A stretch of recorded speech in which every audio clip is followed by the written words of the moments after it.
Across the US, meatpacking plants have been hit by the spread of the coronavirus. Many have either suspended or been forced to slow production, with one of the biggest manufacturers warning that millions of pounds of meat will disappear. According to the union that represents food workers, 13 of their members have died and at least 6,500 have been exposed to the virus. Many plants have been criticised for not doing enough to protect their workers. In agriculture too, the picture is of an industry in dire straits. Farmers are unable to sell their stock as meatpacking plants reduce production. The middle link of that chain is broken right now. So we're sitting on pig we don't know where to go with, and you may go to your grocery store and not see pork on the shelf. That break in the food production chain is affecting some of the most vulnerable as lines for food banks grow across the country. High unemployment rates are forcing many families to turn to organisations like Second Harvest.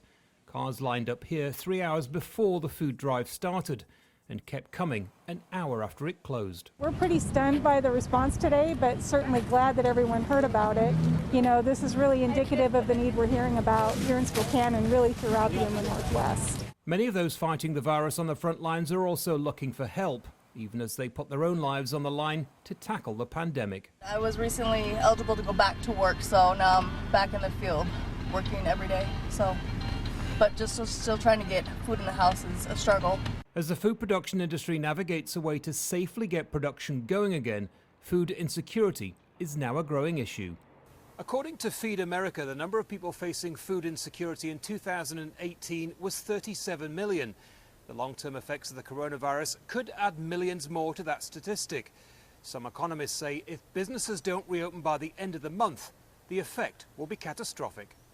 President Donald Trump is talking to industry leaders, many from food production, who face the task of feeding the country safely.